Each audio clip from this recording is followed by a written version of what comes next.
Myself, Lippincott and Brandon Stewart, we're here at the bull housing, Butler, Missouri. It's a little bit of a hike to this race here, about an hour or so. ABBI Classic. This is the second major classic. Oklahoma City, Memphis, and now here in Kansas City. Went to the WCRA rodeo last night. It's pretty good.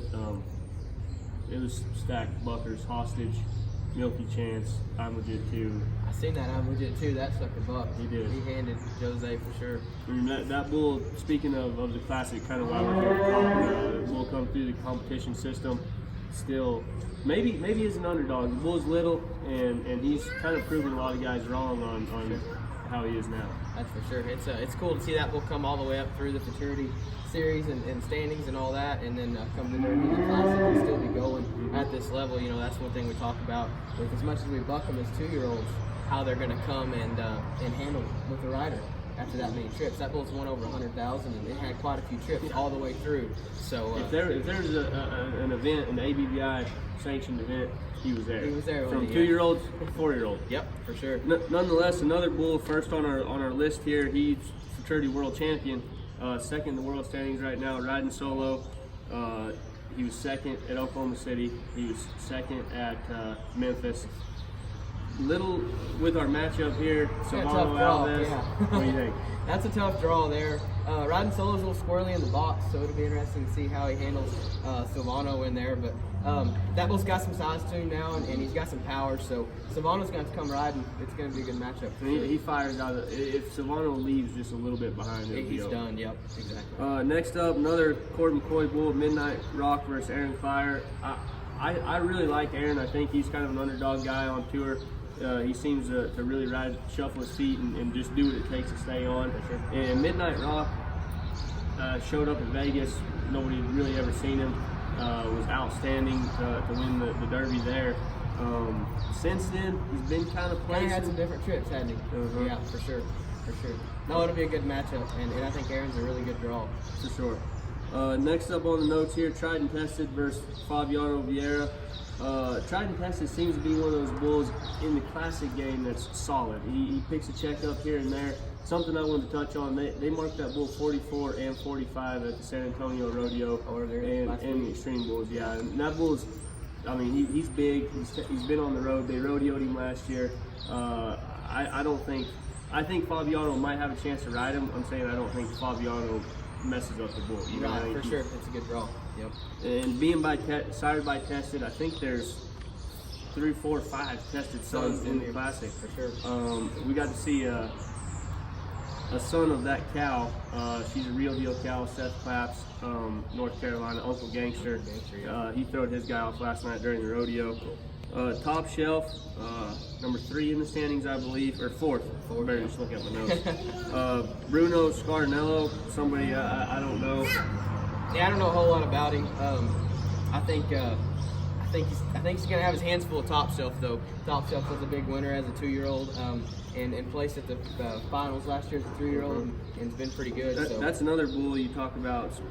Got over 100,000 in earnings, 150,000 in earnings, and he's standing right here, and he's not the biggest fella. No, he's not. All these suckers are. They seem little. It's early in the year, you know. Yeah. So. Bull we're standing by right here. 605B, OK brand, number 1 in the standings, Brandon. Back-to-back event champion, and couldn't have drawn a better guy. No, he couldn't have. That's going to be a heck of a matchup, and OK brand, I think he's got to be the favorite to win. He was second at Fort Worth. He was first at Memphis. He was first at Oklahoma City. I mean, he's coming in hot. He's kind of got the lead on everybody in the classic standings, and rightfully so. That first move out's huge, and he extends those back feet and kicks hard and does it.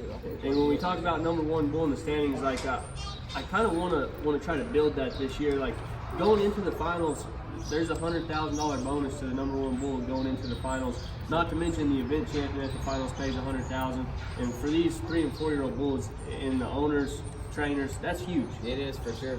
And we talk about this race and how it can build up going into the finals. But you know, once you get there, kind of doesn't necessarily start all over, but it kind of can. You know what I mean? Sure. I was there at the finals whenever Airtime and Stone Silver were head to head in that race going into that year, and that's the year that Rocker ended up winning. Like with an 88-point score, it was crazy. But you just never know what's going to happen. Vegas is a different place, and it's a hard on those bulls to be there that long and have to buck twice out there in the bright lights. So for sure.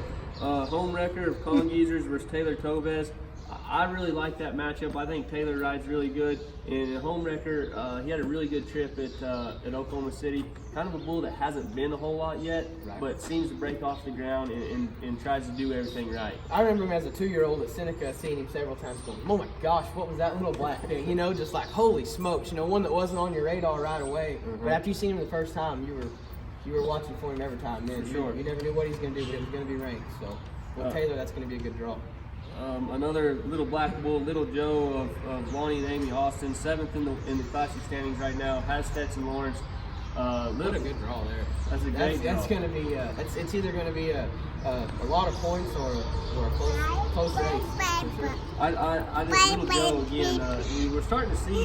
We talk about the bulls that come through the fraternity system and stuff, and very seldomly nowadays. You correct me if I'm wrong. Just on a raw assumption. It seems like a lot of the classic bulls, they're lasting from the fraternity game to here. Like we see these bulls more often. Right, for sure. Yeah, no, for sure. They come all the way through. And I think that's just a testament to our breeding programs and how we care for these bulls and everything else, like we was talking about with I'm Legit too, making it all the way this far with the amount of outs he's had and everything else. I mean, it takes a lot of care and a lot of pride and everything to get them to buck as 2-year-olds all the way through with that many outs and stuff. So. No doubt. Especially, I mean, Bordertown's no longer with us, but at that time, you could go to Bordertown almost every single weekend. Yeah, exactly. Another bull that a lot of people probably don't know of, Curly Bill of Box K's matched up with Brady Sims. Curly Bill's going left, Brady's left-handed. I think Brady's riding really good right now. He's rode a lot to 7 seconds here recently. That bull was good as a 3-year-old at Bordertown. We were talking before we started this interview. Box K doesn't go very much, but you can't ever count them out. When they show up, they've got a good one. And they're big and strong and stout, and they raise the right stuff. And that was, you know, a classic contender all year last year. And I believe that he was bred pretty similar to that bull there. If not, do they have the same cow? I think so. An Apollo daughter there, yeah, for sure. Next up, Brandon, a bull of yours. You kind of drew pretty deep this week. Sun's up, another tested son, number 5 in the standings. He had a really good trip in Oklahoma City, but he may have one of the hottest guys in the world right now. He does, with Jess Lockwood being drawn. You know, I seen the draw. As soon as the PBR emailed it out, I got the email and I checked it, and I was like, oh my gosh, I drew Jess on him, and then we're fixing to talk about Little Hot and Jose. I mean, I did. I texted my dad and I said, I drew deep this weekend. And but it's going to be good. Both of those guys are great to draw, and they ride hard, and you know they're going to make them look good. You know what I mean? So the bull's got to come bucking, but you know them guys are going to come riding. So Sun's Up goes right there to the left, and Jess is left-handed, and I think it could be the round win if Sun's Up can keep all the way through it. But have you had him tested yet? No, he hasn't been tested to that point yet. You know, we talked about it. I took him to Fort Worth, and I think he was fourth and fifth, and I drew Cole Melanson there. And I thought, man, that's going to be a pretty dang good matchup there. And he bucked Cole off, I mean, first, second round. You know, it was quick. I was like, holy smokes, you know. And then he ended up marking 89 plus and was 4th and 5th. So I don't think he's going to be easy to get by, and he's had some good guys on him. But if anybody can do it, Jess can. So. And like you said, next up, Little Hot, bullet. Comes from Travis Medvey and called by you, has the hottest guy going right now. Me and Brady, we were sitting watching the rodeo last night. Jose was at the WCRA rodeo, and he's rode 82% of his bulls this year. And he's getting bucked off. If he gets on 10, he's getting bucked off less than 2 bulls, out of the 10. That bull really bucks hard. I seen him in Oklahoma City, and I really liked him. I thought maybe, I think he got a check there, right? He did get a check there, towards the bottom. I think he was 7th or something like that. Thought they may have missed him a little bit. That bull hasn't been hauled much at all. I mean, Oklahoma City was his first big show, and he didn't go much as a fraternity calf. He had all the tools to do it, but just for whatever reason, I couldn't ever get him to do it on the road. So we've been taking him along slow, and he's a bull that not a lot of guys know. Now, his full brother was a bull I called Who's Hot, that Travis Medvey also raised. That bull won 50,000 plus as a 2-year-old. 2-year-old. It was really pretty good as a 2-year-old. So this bull's got a little more size to him, and he's got his hands full of Jose for sure. Well, hopefully your two bulls can pull through for you, matched up against those caliber big guys. Yes, for sure. But nonetheless, everybody can kind of stay tuned. The classic will take place this evening, and it's shaping up to be one heck of a classic season. That's for sure.